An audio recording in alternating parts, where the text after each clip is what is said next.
this is a dynamometer. It has a spring inside of it and a hook. When the hook gets force applied to it, the spring compresses and the gauge will measure the amount of force that was applied to the hook in newtons. This is joules. This is work over a distance.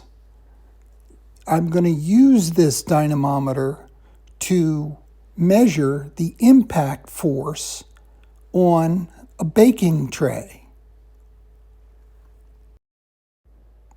I need a mount for the dynamometer. I need a way to attach the baking tray to the hook on the dynamometer so I can get a reading. And the mount has to be stable enough and sturdy enough to be able to be fired at. This is a prototype that I have designed. So this is my dynamometer. This is the head-on view. This is a 16 gauge steel plate to protect the device. This is going to be the target area here. When the projectile hits, it's going to push. It's going to push. It's going to push this way.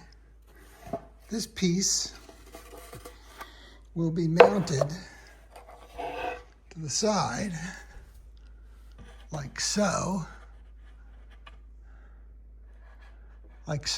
and the dynamometer will be on the very top, attached to the back shelf. As the projectile hits the back shelf, it will engage the spring in the dynamometer, and I will get a reading for the impact force onto the baking tin. So why am I doing all this? Most people just use a chronograph to measure the joules, the muzzle velocity, and the joules, the energy that the projectile had as it's leaving the launcher. I want to measure how much energy is being actually applied at a distance to a particular target. I think this is going to be very beneficial. And while there's going to be energy lost in the mount, what I can do, instead of getting an absolute measurement, which I'll try to get as accurately as possible by putting as least amount of friction into the mount as possible, but what I can do is get a relative reading of two different balls from each other, where the units may drop out. I can still get a number that I can compare relative one ball, one projectile to another type of projectile. So this should be very beneficial. Okay, so what we have here is an operational dynamometer. I don't have the digital meter just yet. I have these analog measures. You see the scale with the spring. Okay, and depending on the color, there's a different scale. So before I actually purchase the digital meter, I'm going to see what the range is. So basically, you shoot the baking tin and it will deflect the spring and measure the amount of newtons of force. So I'm going to put a GoPro here and see what's what. I'm going to fire it with a low power launcher and a light ball, and then I'm going to go with a high powered launcher and a heavy ball. But you can see the deflection as the projectile hits. Like I say, I'm gonna, once I get the right range of measurement numbers, I'm gonna replace the analog scale with a digital scale. The digital scales are like 60 to 100 bucks, and you can get a set of analogs for around 20. This is on Amazon. Okay, so we have the dynamometer here. Here's the baking tin. Here's the GoPro aimed at the scale. Now I'm going to load up my TR-68 with some low weight ammo and fire it at the baking tin and see what the GoPro records. Okay, here's my TR-68.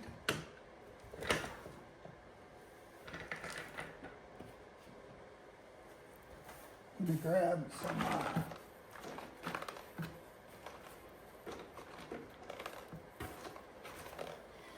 these are some really low weight 2.5 gram balls. So this should be a low powered launcher with low weight balls.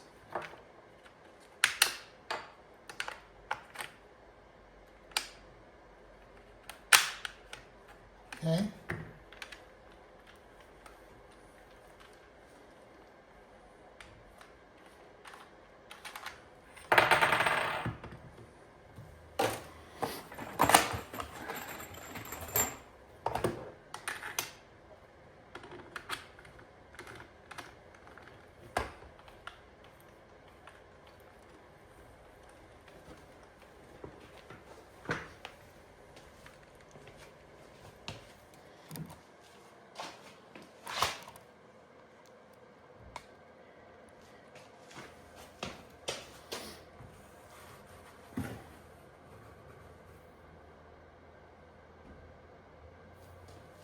All right, I'm gonna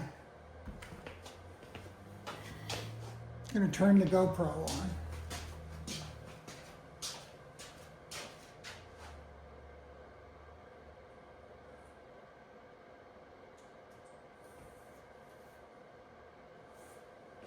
Okay, the GoPro is recording. I'm at 5 meters.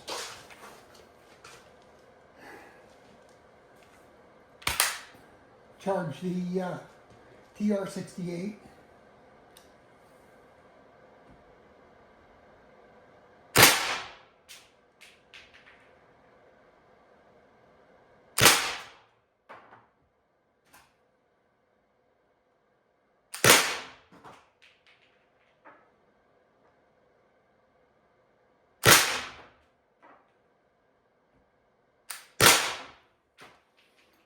Okay.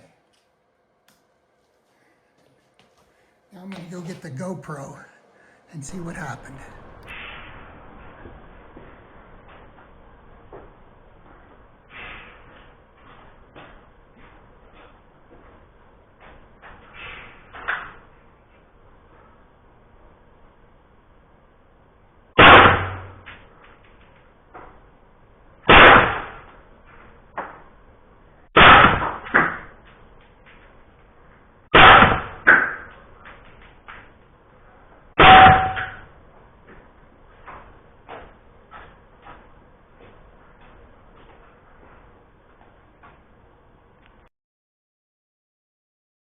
So I have received my digital dynamometer.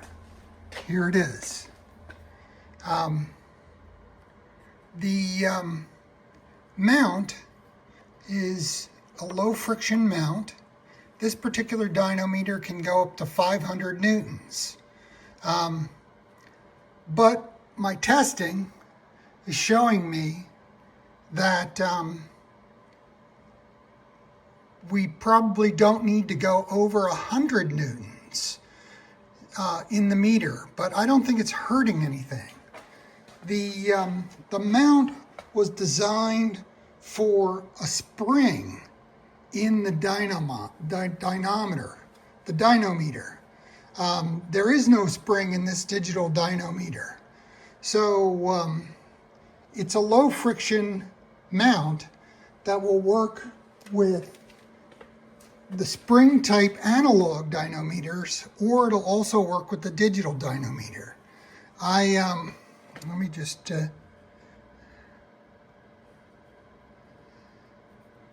so I'll zero it. It's already zeroed. And now you can see when I'll put it on peak mode, so it'll register the maximum peak, maximum newtons. So that was 13.3. So I can zero it and then take the next shot and measure what that is. I was getting readings of about 3 to 4 with a 2.5 gram ball in a TR68 that's about 16 joules from the factory. With the Pistel 68, X68 with the standard barrel and the Smasher XLs, I was getting readings of 42 newtons. About 10 times as much force was hitting the baking tins. So I'm going to do a lot more testing before I release this mount from beta, but I think I'm onto something here.